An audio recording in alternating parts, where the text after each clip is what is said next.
네, 7시 47분입니다. 사람이 태어나서 죽고 싶다는 말은 거짓말이라고 장사꾼들이 장사 정말 안 되고 밑지고 판다는 것도 거짓말이라고 그렇게들 말씀하시더라고요. 근데 사실인지 아닌지 모르겠습니다. 태어나서 오래 살고 싶다. 늙지 않고 늘 젊음을 유지하고 싶대. 이게 아마 소원일지도 모르겠습니다. 유엔 미래 포럼의 박용숙 대표로부터 미래의 우리 모습을 점검합니다. 안녕하십니까? 안녕하세요. 네, 생물학적 연령 측정 기술이 나왔다는데 진짜 나이를 알아보는 기술인가요? 뭔가요, 이거는? 예, 이제 수명이 130세가 되면 네. 지금 현재로는 태어나서 뭐 관리를 좀 잘하면 10년, 20년 젊어 보이는 거 이런 것을 지나서 이제 40년, 50년 네. 까지 젊어 보이는, 그러니까 노인이 청년처럼 보이고 청년이 노인처럼 보이는 이렇게 되면은 사실 나이가 몇 살인지 우리가 알 수 없어서 네. 생물학적 연령 측정 기술 이런 것들이 많이 나와 있어요. 예. 그래서 이건 뭐 수명이 연장되고 사람들이 보톡스를 맞거나 성형 시술을 많이 하고 네. 그렇게 해서 사실은 자기의 나이를 크게 속일 수 있는 이런 미래가 온다. 네. 그럴 경우에 우리가 지금 어떤 식으로 나이를 측정할 것인가 사실 네네. 뭐 20, 30세 숨기는 것은 보통이 될 것이다. 예. 예, 근데 실제 그 나이가 36살인 여러 명을 조사했다는데 어떤 사람은 생물학적 연령이 20살, 어떤 사람은 뭐 60세 이렇게 된다는데 겉으로 봤을 땐 잘 모른다는 얘기인가? 그렇죠. 이게 무슨 기술인지 말씀해 주세요. 앞으로는 이제 다양한 관리 능력과 기술 이런 것들이 나와서 실제로 태어날 때 그 생년월일, 그걸 생활 연령이라고 네. 이야기를 하고 그 다음에 자기의 몸 건강에 따라서 생물학적 연령을 구별하기 시작했습니다. 이제 네. 그래서 이제 2015년에 한 1000여 명을 연구를 했고요. 그 중에 38세 된 네. 여성 뭐 남성 많은 그 연령대를 조사해 본 결과 어떤 사람은 실제로는 38세인데 20세처럼 보이고 네네. 60세처럼 보이는 이런 두 뭐 종류 엄청난 차이가 났다라는 거죠. 한 40세 차이가 네. 나는 이런 현상이 있다. 그래서 이제 노화 속도가 예상보다 3배나 빠른 사람들이 나오고 아하. 있는 이런 이유들을 지금 연구하고 있는 거죠. 네, 그 이유가 아직 밝혀진 건 아니군요. 그죠? 예, 네, 여러 차이가. 가지로 연구하고 있습니다. 3배의 차이가 있다는 건 굉장히 큰 차이네요. 누가 이런 연구를 했나요? 예, 여러 군데서 많이 하고 있는데 미국의 듀크 대학교 네. 노화센터에서 논문이 나왔고요. 댄 벨스키라는 사람이 많은 사람들은 노화가 만년에 마지막 인생의 만년에 일어나는 것이라고 생각하지만 네. 지금 현재도 째깍째깍 우리의 노화가 네. 진행이 되고 있다. 그러므로 노화하고 관련된 질병을 예방하려면 젊은이들에게 이 치료를 시작을 해야 되는데 네. 그런 사람들이 자기의 뭐 다양한 행동이라든가 습관이라든가 이런 것들을 바꿔야 되고요. 특히 연구하는 연구팀이 간, 신장, 심장, 네. 면역 시스템 기능을 측정하고 대사율, 콜레스테롤 수준, 심폐기능, 네. 그리고 기억력, 추리력, 창의력 이런 것들을 전부 다 측정을 하고요.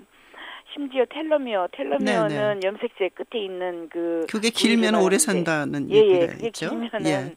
오래 살고 점점 나이가 들수록 그게 따라서 없어지는데 네.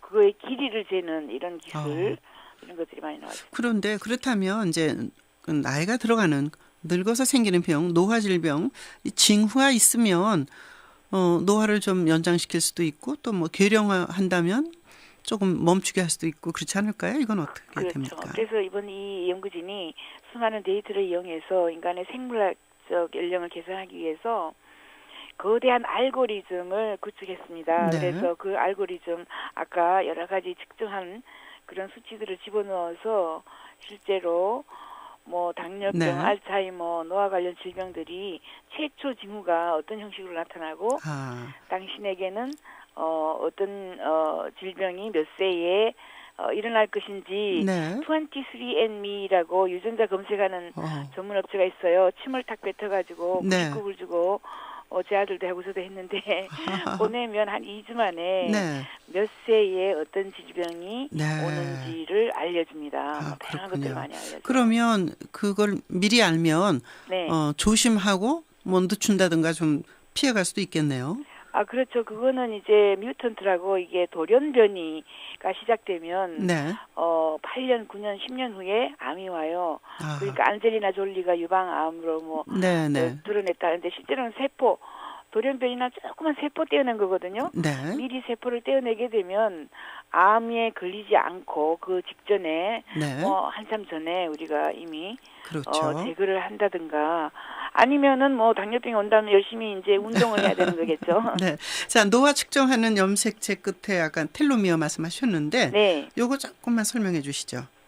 그러니까 이게 왜 예. 노화를 측정하는 기술 이걸 가지고 그 기술도 나왔다는데요. 그렇죠. 예, DNA 염색체 끝에 텔로미어라고 네. 이거 뉴클레오티드 배열 이라고 이야기를 하고 시간이 지나면서 이 텔로미어가 점점 짧아지는 거예요. 네. 이미 수십 년간 이런 연구를 한 팀에다가 노벨상을 주고 네. 이 연구가 중요하다라는 거를 우리가 이미 알고 있습니다. 이 세포가 분열할 때마다 이게 계속 텔로미어가 짧아져서 어느 시점에 가면 더 이상 짧아지지 않고 네. 그 지점을 노화점이라고 하고 그때 세포 분열을 멈춥니다. 우리가 세포 분열을 멈추면 노화가 막 급속하게 진행이 네. 되는 거죠. 네. 이 노화점에 이런 노화세포가 많이 존재하는 조직, 기관이 간이나 뇌나 위나 장이나 네. 이런 데에서 실제로 이제 모양이 변하거나 제 기능을 못하게 되고 그렇게 되면서 네. 질병이 오고 예. 노화가 되는 거죠. 그 끝으로 혈액으로 노화를 측정하기도 한다는 얘기를 들었는데 네네. 그 짧게 좀 말씀해 주시죠. 네. 예, 네덜란드 리든 학교에서는 또 혈액의 산소 필수 영양소를 공급하고 노폐물을 해소하고 이런 능력을 가지고 있기 때문에 네. 젊은 지에게 늙은 지에 혈액을 집어넣었더니 네. 완전히 기능이 멈춰요. 그래서 피가 늙으면 활동을 제대로 못한다라는 걸 이제 알게 된 거죠, 저희들이. 예. 오래 살고 싶다. 그러나 사실은 아프지 않고 건강하게 젊음을 유지하면서 오래 살고 싶다. 의학자들이 너무 많이 연구를 하는데 문제는 빨리 이 결과가 보여줘서 우리가 사용 또는 이용 처방받을 수 있었으면 좋겠습니다. 네네. 네, 오늘 말씀 고맙습니다. 네. 유엔 미래 포럼의 박영숙 대표였습니다. 7시 54분 40초입니다.